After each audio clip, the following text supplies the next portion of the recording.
My name is Lucas Rowan, and for most of my adult life, I believe stability was the same thing as love. I woke up at the same hour every morning, left coffee on the counter before work, paid the mortgage early every month without fail. I thought reliability made me irreplaceable. Marissa Cole, my wife of 7 years, used to call me steady. At first, she said it with warmth. Later, it sounded like an accusation, as if calm was a flaw, as if showing up every day wasn't enough anymore. We met in our mid-20s, young, ambitious, convinced that commitment alone could carry us. Marissa loved attention, movement, and excitement. I loved structure, planning, and peace. We balanced each other until we didn't. The change didn't come with yelling or slammed doors. It arrived quietly.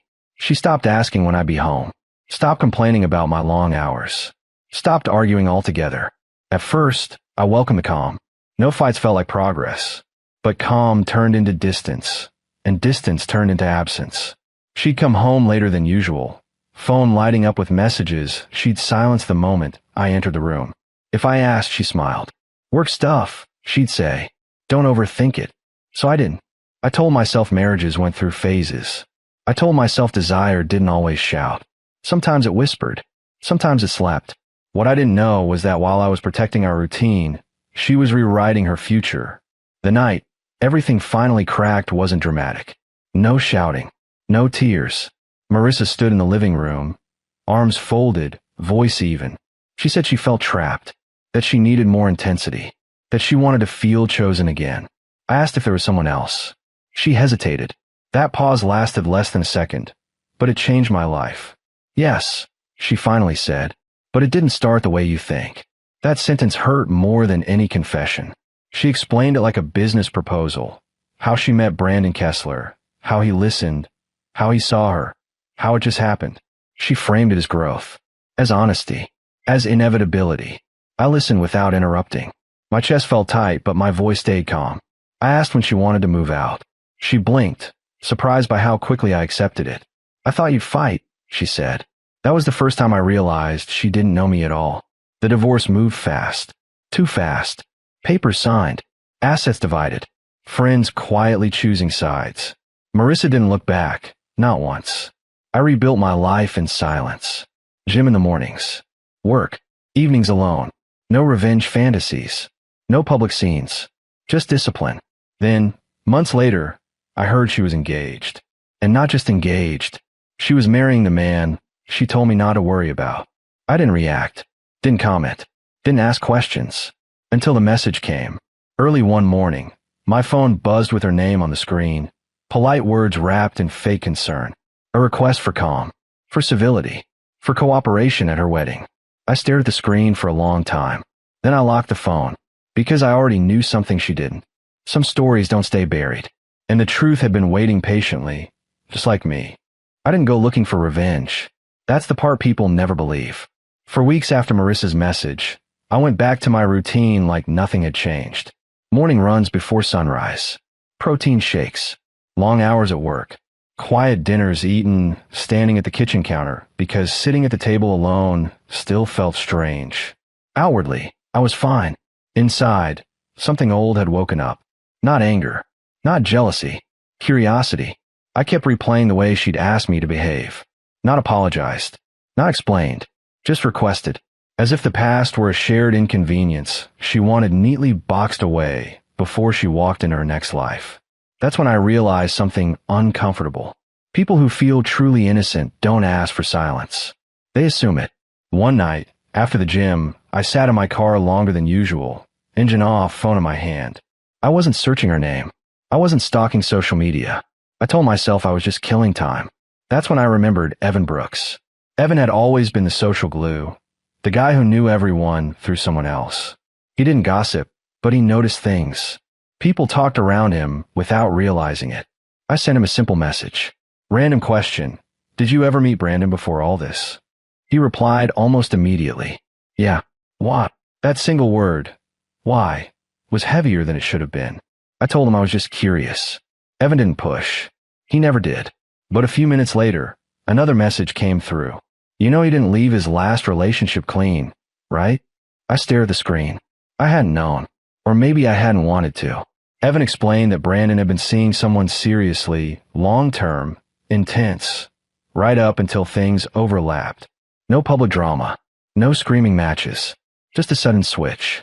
One woman replaced with another, like a slide in a presentation deck. What was her name? I asked. There was a pause. Then Evan sent it. Holly Whitaker. I didn't react right away. I put the phone down. Took a breath. Counted 10 like I used to when Marissa and I argued about money or time, or nothing at all. This wasn't about humiliating anyone.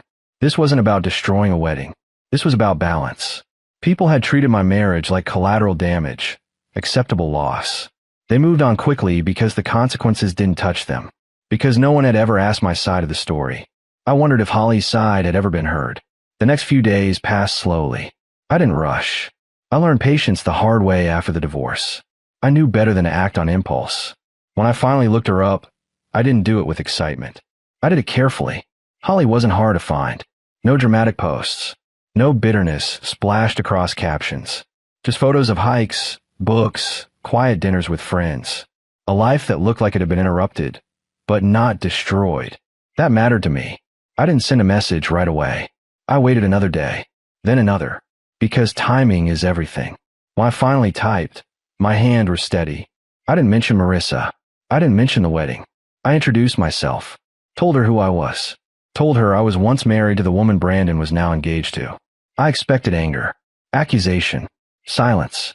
What I got instead was honesty. Holly replied an hour later. She said she'd wondered if I'd ever reach out. She said there were things she still didn't understand.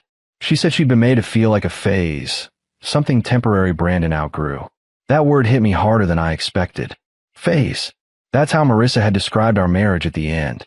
I didn't rush my response. I asked questions, listened, let her talk. And slowly, a pattern formed. Late nights, emotional distance, reassurances that meant nothing. Different details. Same script. I told Holly I wasn't looking to hurt anyone, that I wasn't asking for revenge, that I just believed truth had a strange way of correcting things when it was allowed to surface. She didn't answer for a long time. When she finally did, her message was simple. What are you thinking? I didn't explain everything. I didn't need to.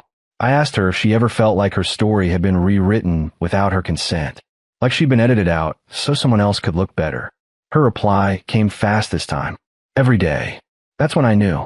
Not because I wanted spectacle, but because silence had already done enough damage. The wedding details were everywhere by then. Venue. Schedule. A carefully planned ceremony designed to look flawless from the outside. Marissa's world. Perfect lighting. Perfect timing. No loose ends. Except one. I didn't promise Holly anything.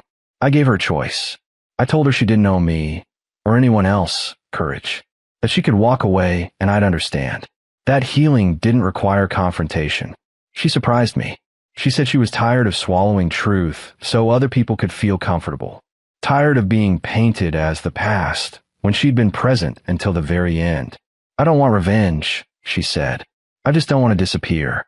I sat with that sentence for a long time, because that was exactly how I'd felt when Marissa packed her things, like a chapter quietly removed from a book that continued without me. The plan didn't involve shouting, or chaos, or cruelty. It involved timing, and honesty, and a microphone. As the wedding day crept closer, Marissa sent another message, lighter this time, almost friendly. She thanked me in advance for being mature. I didn't reply. Some truths don't need warnings. They just need the right moment to be heard. The morning of the wedding arrived calm enough to feel unreal. Clear skies, mild air, the kind of day people describe later as perfect, as if weather could justify what was about to happen beneath it. I dressed simply, dark suit, no tie. I didn't want to look like I belonged to the celebration, only that I respected the room. Respect mattered. Even now, as I drove toward the venue, my phone buzzed twice. Both messages were from Marissa. The first thanked me again for keeping things smooth. The second said she hoped I was doing okay. I didn't respond. I parked a block away and walked the rest. Each step felt deliberate, measured, like crossing a bridge that only existed once. The venue rose ahead of me, white stone and glass, dressed in flowers and quiet ambition. Guests gathered in clusters, laughter floating like it always does when people believe nothing bad can reach them. Inside, Everything moved on schedule. Music rehearsed softly. Ushers whispered. The event coordinator, Marcus Fielding, paced with a tablet in hand, scanning lists, fixing problems before they could be seen. I recognized the type. He believed control could prevent chaos. I checked in, took my seat near the aisle, far enough back to observe without being obvious. Marissa hadn't seen me yet. When she did, it was brief. Her eyes flicked toward me, then away. No smile, no nod, just confirmation that I was there and behaving, exactly as requested. I watched her take her place at the front. She looked composed, confident, the kind of confidence that comes from believing the story has already ended. Then the ceremony began. Brandon stood tall, relaxed, smiling in a way that suggested certainty. The kind of certainty that assumes the past stays buried if you never mention it. He looked like a man convinced he'd gotten away clean. I glanced at my phone. One message. From Holly. I'm here. My heartbeat didn't spike. It slowed. I didn't look around. I didn't wave. I didn't search for her face. I trusted she'd handle the rest. The officiant welcomed everyone. Spoke about commitment, about honesty, about beginnings. The words echoed in the room like a script written by someone who never had to test them. Then Marcus stepped forward to announce a brief pause before vows. Something about honoring important voices who had shaped the couple's journey. That was new. Marissa's head turned sharply toward him. I felt it then, not satisfaction, not joy, but gravity. The weight of truth shifting position. Marcus cleared his throat. We have someone who asked to share a short message, he said, glancing at a card he clearly hadn't approved himself. A perspective from the journey that brought us all here. The room murmured softly. Guests leaned in. Cameras tilted. Holly stepped forward. She didn't rush. She didn't shake. She walked like someone who had already decided not to hide anymore. Gasps rippled through the room, not because they recognized her, but because her presence disrupted the expected rhythm. Weddings don't allow unscheduled honesty. Brandon's smile faded first. Marissa followed a heartbeat later. Holly introduced herself calmly, said her name clearly, said she wasn't there to ruin anything, that she believed people deserve context before promises were sealed. She spoke without anger. She talked about trust, how it feels solid until it's quietly replaced, about reassurances that arrive too late, about being told you're imagining things while your reality rearranges itself behind your back. She never raised her voice. That's what made it devastating. Brandon tried to interrupt once. She held up a hand, not aggressively, just enough to keep her place. I won't take long, she said. I just want to say this aloud, so it exists somewhere other than inside me. Marissa's face had gone pale. Not embarrassed, exposed. Holly explained the timeline. No accusations, just facts, overlapping dates, familiar phrases reused, promises recycled. People began to understand. You could feel it, the shift from curiosity to recognition. This wasn't gossip. This was alignment. When Holly finished, she didn't ask for anything. She thanked the room for listening. She wished them clarity. Then she handed the microphone back to Marcus and stepped away. Silence filled the space. Not awkward silence. Honest silence. Brandon stared at the floor. Marissa looked anywhere but forward. The officiant hesitated, unsure whether to continue. That's when Marissa finally looked at me. Not pleading. Calculating. She expected something from me. Anger, perhaps. A smirk. A final strike. I gave her nothing. I simply stood, adjusted my jacket, and walked out. No speech. No confrontation. No victory lap. Outside, the air felt different. Lighter. Holly was waiting near the entrance, her shoulders relaxing the moment she saw me. Thank you, she said, not like a debt, but like closure. I nodded. You did all of that yourself. Inside, voices had risen. Schedules were breaking. Control was slipping. But none of that belonged to me anymore. For the first time since my marriage ended, I felt complete. Not because someone else suffered, but because the truth had finally been allowed to breathe. And that was enough. I didn't wait around to see how the room repaired itself. Some moments don't need witnesses once they've done their work. I walked until the sound of raised voices faded behind me, until the venue became just another building instead of a stage where the past finally lost its power over me. My phone buzzed several times in my pocket. I didn't check it right away. That was new. There was a time when every message from Marissa could twist my chest. A time when silence felt like punishment. Now it felt like choice. I sat in my car with the engine off, hands resting on the steering wheel, and let myself breathe. Not the shallow breaths I'd been taking for months, but the deep kind that reaches places you didn't realize were still tight. Eventually I looked. Missed calls. Messages. Some angry. Some pleading. Some confused. The kind of emotional whiplash that comes when a carefully controlled story collapses in public. I didn't respond to any of them. Not because I was bitter. Because I was done explaining myself to people who only listened when it was convenient. Later that evening, I met Holly for coffee. Not as co-conspirators. Not as allies in chaos. But as two people who'd been quietly erased from a narrative that needed correction. She looked lighter. Not happy exactly, but settled. Like someone who'd finally set down a heavy bag they'd been carrying too long. I didn't plan to say all of that, she admitted, stirring her cup. But once I started, it felt like my voice remembered how to exist. I smiled at that. That's how truth works, I said. It waits. We talked about what came next. Not for them, but for us. New beginnings don't always come with fireworks.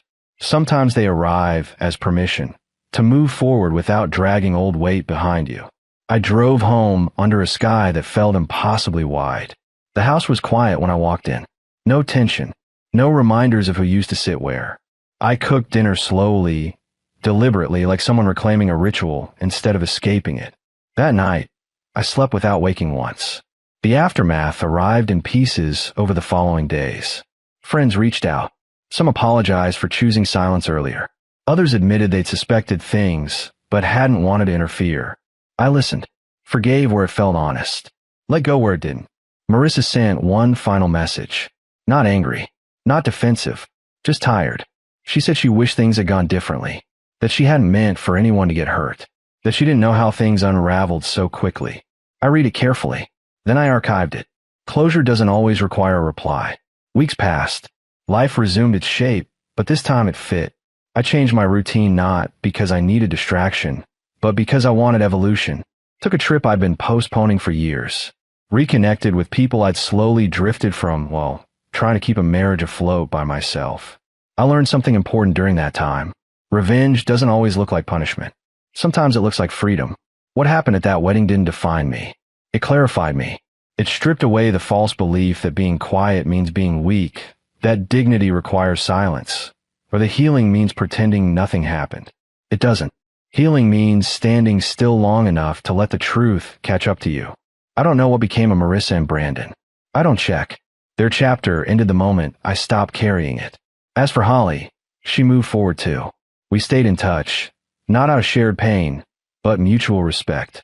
Two people who crossed paths at the exact moment honesty needed witnesses. And me? I learned how to choose myself without becoming cruel. I learned that strength doesn't always announce itself. Sometimes it waits patiently, gathers evidence, and speaks only once, clearly, calmly, and without regret. That was my revenge. Not destruction, but peace. And I wouldn't trade it for anything.